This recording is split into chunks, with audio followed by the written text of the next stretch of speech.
जज के आगे लगा कैसे? बुखारी साहब इतने भी जाओ ना, जरा आगे भी जनाब जाओ ना अली, तो। मैं वही अर्ज कर रहा कि सुप्रीम कोर्ट के चीफ जस्टिस जो है उमर अता बंदयाल है, लाहौर हाई कोर्ट के चीफ जस्टिस अमीर मोहम्मद भट्टी हैं, और जो कुछ, और उसके बाद 23 जजेस वो हैं जो फैज और बंदयाल ने बैठ के फाइनल किए थे, जिसपे वो कासिम खान साहब ने एक दिन बड़े गुस्से में आके कहा था कि बुलाइए जरा ये डीएचए के ब्रिगेडियर को वर्दी समेत, मैं उनसे पूछूं उनका क्या ये काम है जो वो कर रहे हैं। और अगले दिन उन्होंने रावलपिंडी बुला लिया था एक बेंच में असिस्टेंस के लिए, और वापस आके वो उस केस को भूल गए थे जो।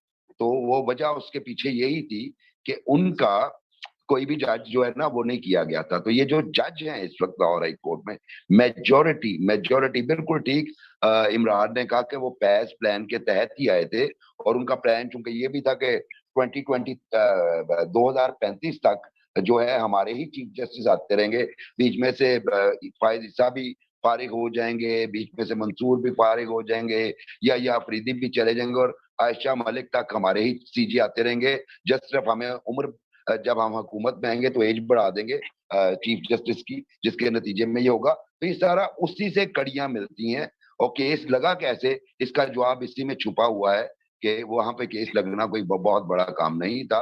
बल्कि सुना तो ये है कि उनसे पहले जिन जज साहब के पास गए थे चौधरी परवेज लाई, तो उन्होंने तो अपनी नशिस्त भी पेश कर दी थी चौधरी साहब को कि आप इधर तशरीफ रखें।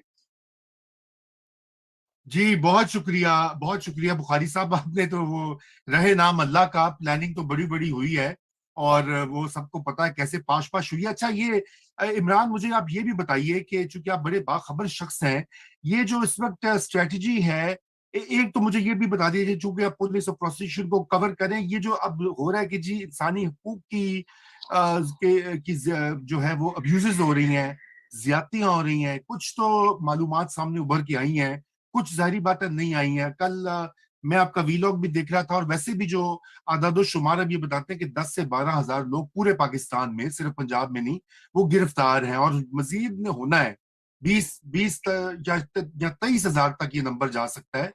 तो ये बताइए कि इसमें क्या, ये इसके अरेंजमेंट्स क्या है? क्या वाकई ये बात दुरुस्त है आपकी, जो आपको इंफॉर्मेशन मिलती है कि पुलिस ने लोगों को जो है वो हरासमेंट हो रही है, औरतों के साथ जुल्म हो रहा है, ज्यादती हो रही है, ये बहुत ज्यादा तशवीश है लोगों को जेन्युइनली। ओवरसीज पाकिस्तानी में तो आपको पता है बहुत ज्यादा एक इस वक्त सबसे बड़ा इशू है कि औरतों के साथ जो है इस तरह का सलूक पंजाब पुलिस या दीगर इदारे कर रहे हैं, जो पहले कभी नहीं हुआ। देखें रजा उम्मी साहब, मसला ये है कि ये पुलिस वो है जो हम जानते हैं इसके बारे में, ये पुलिस कैसी, और हमें ये भी पता है कि जो फौज होती है वो दुनिया के किसी भी कोने की फौज हो, उसका मिजाज क्या हो, वो तो ट्रेंड ही बंदूक चलाने के लिए होते हैं। वो उनसे मतलब आप क्या तो रख सकते हैं। मसला गड़बड़ हुआ कि आपने जो सियासत छोड़ के आप तशद्दुद की तरफ माए हो, आप किसी भी वजह से किसी गलत फहमी का शिकार हो गए, मैं पीटीआई की बात कर रहा हूँ, तो उसके बाद तो सर फिर शेर की मर्जी है हमें, मतलब हम जितना मर्जी शोर करने। एक तो पहली बात यह कि हमारे पास एविडेंस कोई नहीं है। अच्छा, अगर वो स्मार्ट, अगर दो बातें हो सकती हैं। एक बात जो क्लेम किया जा रहा है, हम उस फेस वैल्यू के ऊपर जाए, वो कहा जा रहा है रियासती इदारों की तरफ से कि जी किसी इंसानी हकूक की कोई खिलाफ वर्जी नहीं हो रही। सी वो पीएमओ मीटिंग में यही बात बताई गई थी। आईजी साहब ने पहले कहा कि जी कि वो हमने कुछ इंटरसेप्ट की हैं, और फ्राइडे टाइम्स ने वो स्टोरी शाया की थी हसन नकवी साहब ने। तो वो पूरी की पूरी स्टोरी अगर आप देखें तो वो उसके तहत फिर उन्होंने कहा कि जी कि किस तरह निपटना है, तदारुक क्या है, उन्होंने बताया कैमरा लगा, ये कर दिया वो कर दिया। फिर वो खवातीन ने भी आके कहा कि जी हमारे साथ हमें यहाँ पे रखना ही जाती है, अदरवाइज हमारे साथ इस तरह का कोई सलूक नहीं हो रहा। लेकिन इटसेल्फ ये लोग पॉलिटिकल वर्कर हैं, पॉलिटिकल वर्करों के साथ उनको आप सी क्लास पे रखें, किसी इस तरह की जगह पे रखें, तो वो बजाते खुद एक ज्यादती होती है, इसमें कोई शक वाली बात नहीं। लेकिन हालात की हमें ये भी देखना पड़ेगा कि इन हालात का मौजब कौन बना, किसकी वजह से ये वाले हालात पहुंचे, और फिर सबसे ज्यादा अगर किसी की जिम्मेदारी है और इसके सी खिलाफ क्लास आवाज किसकी उठाने वजह की, से हुई किसकी इमरान? वजह से सी हुई। क्लास भी किसकी वजह से जेल में? जी अब बी जी क्लास की फैसिलिटी नहीं है, नहीं है। और ये किसने किया? मतलब उन्होंने किया जिनका ख्याल था कि वो 2035 तक उन्होंने रहना है। तो सदा बादशाही अल्लाह के घर की है। यानी किसी ने यहाँ पर नहीं रहना होता, लिहाजा तरीके के साथ चलना चाहिए। तो पॉइंट में जो बात कर रहा था वो ये है कि अब सबसे ज्यादा जिम्मेदारी पाकिस्तान तहरीक इंसाफ की है कि वो यहाँ पर बैठे, ये आवाज उठाएं अगर उनको लग रहा है, और एविडेंस के साथ। वो जो उनकी प्रोपोगेंडा टूल्स हैं या जो मशीनरी है प्रोपोगेंडा करने वाली, उससे बात नहीं बन सकती। अगर इनके पास कोई एविडेंस है, कंक्रीट एविडेंस है, तो फिर करें। अदरवाइज तो सर पुलिस के ऊपर तो सबसे आसान काम ये है कि आप इल्जाम लगा दीजिए, रिकॉर्ड हमारे सामने कि जब हाँ पुलिस आती है, आपके घर आती है, तो वो जिस तरह आती है हम सबको अच्छी तरह अंदाजा। मेरे तो घर में खुद आई हुई है ना पुलिस मुझे पकड़ने, जी तो जी, मुझे आपको पता है कि वो किस तरह आते हैं और क्या करते हैं। तो लिहाजा मैं तो और ये बड़ा बदकिस्मत एक एक हवाले से हालात जारी हैं पाकिस्तान के, एक हवाले से। और इस बदकिस्मती जो हम हमारे ऊपर, इस मुल्क के ऊपर जो तारी है, उसकी वजह मैं समझता हूँ कि वो इमरान खान साहब हैं इस वक्त। और इमरान खान साहब किन की वजह से इस परेशानी का वजह बने? वो जनरल फैज साहब है। और जनरल फैज साहब क्यों बने? जनरल बाजवा साहब की वजह से। बस तो ये सारी मसाइल हैं। मसाइल आपने लिंक सारे क्लियर कर दिए। जी बुखारी साहब, आप भी थोड़ा इस पे वेइन करें, आपके पास भी इतलात और मालूमात मैं बहुत मैं अच्छी हैं। मैं बिल्कुल बिल्कुल, मैं तो जी पिछले तकरीबन 2 हफ्तों से ये जो वायलेशंस की बात हो रही है इस पे बकायदा इन्वेस्टिगेट कर रहा था, और मैं बहुत सारे लोगों से मैंने रवाबत किए। यहाँ तक तो बात ठीक है, मसलन मेरा एक स्टूडेंट है, वो वीलॉगर है, वो वहां से वीलॉग कर रहा था, पकड़ा गया, आज तक जेल में है। इसी तरह ये एक और जानने वाले का बच्चा वहां पे मौजूद था, तोड़फोड़ में था या नहीं था उसका मैं क्या कह सकता हूँ, लेकिन पकड़ा गया, उसका भी आज तक वो ये यहाँ इस हद तक तो ठीक है। लेकिन बाकी जो बातें हैं, मसलन वो जी किसी के साथ इंतहाई बुरा सलूक हुआ, उसको मैं इन्वेस्टिगेट कर रहा हूँ। पहले मुझे कहा गया जी आपको हम कांटेक्ट डिटेल्स देते हैं, वो कांटेक्ट डिटेल्स आज तक नहीं है। लेकिन सबसे दिलचस्प जो वाकया हुआ वो मियां महमूद रशीद का स्टेटमेंट के बाद हुआ।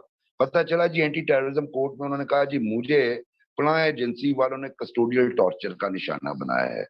जज साहब ने उस पे एक बोर्ड तश्कील दे दिया, मेडिकल बोर्ड। मैंने उनके जो लीगल टीम है उनको कहा कि जनाब अगर आपने कोई रिटर्न सबमिशन दी है कि आपने क्या टॉर्चर हुआ है, वो और मेडिकल बोर्ड की जो कोई रिपोर्ट आई है वो दे दीजिए। उन्होंने कहा जी वो रिपोर्ट हम एप्लीकेशन मूव करने के बाद हमें मिलेगी, हम आपसे शेयर कर देंगे। वो रिपोर्ट आज तक शेयर नहीं हुई, लेकिन एक उनकी लीगल टीम के बंदे ने कहा देखें वो 70 साल बुजुर्ग को ना ठूडे शूडे थोड़ी मार रहे थे, अगर उन्हें खड़ा करके हाथ ही खड़े करवा दे तो ये भी तो टॉर्चर होता है ना। सो अंदर की बात जो उन्होंने बताई, उन्होंने कहा जी वो जो रिपोर्ट है मेडिकल, उसमें कोई ऐसा टॉर्चर साबित नहीं होता जो विजिबल हो। तो मैं अभी तक वो जो टॉर्चर है उसको ढूंढने की कोशिश कर रहा हूँ, यकीनन हुआ होगा। हमने हमारे यहाँ जब जियाउल हक दौर में रेड्स होती थी तो ठुडे शुडे पड़ जाया करते थे हम जैसे बच्चों को भी। वो ये तो होता है, इमरान ने बिल्कुल ठीक कहा।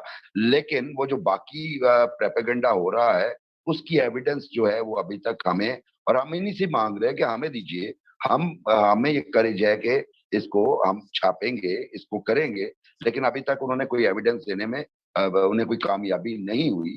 तो इसका मतलब ये है कि वो प्रेपेगेंडा मशीनरी जो अमेरिकन कंस्पिरेसी से स्टार्ट हुई थी, ये भी उसी का पार्ट ही है।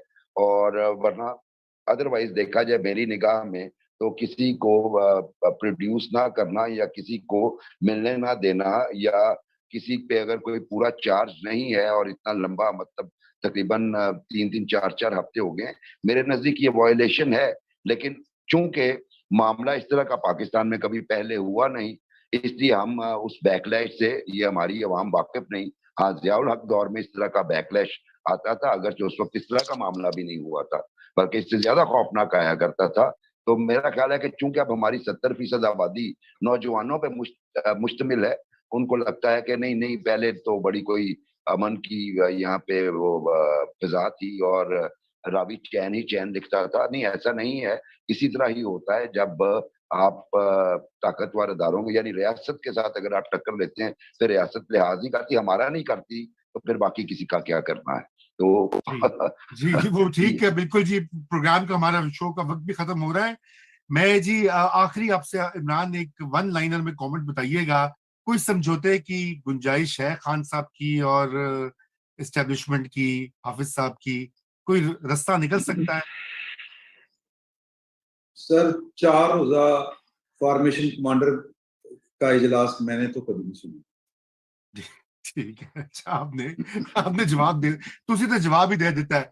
हो सकता है बुखारी साहब को कोई खैर की खबर होवे जी। बुखारी साहब देखिए एफर्ट्स तो हो रही हैं।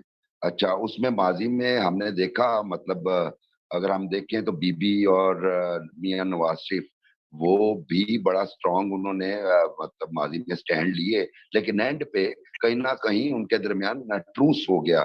तो खान साहब की भरपूर कोशिश ये है कि ट्रूस हो जाए, लेकिन कामयाबी के इम्कानात बड़े मादूम होते जा रहे, क्योंकि खान साहब अपनी जो स्पीच है ना उसको कंट्रोल नहीं कर पा रहे, और वो दरमियान में जो असाब पड़े थे वो भी एक दो दिन बाद पीछे हो गए। और उन्होंने खान साहब के हमदर्दों से कहा कि पहले उन्हें कही अपनी जुबान को काबू में रखना सीखिए, उसके बाद कोई बात आगे बढ़ेगी। ये बड़ा वाज़ेह पैगाम खान साहब तक पहुंचा था, अगर उनके हमदर्दों ने किसी और तरीके से उन्हें बताया होगा।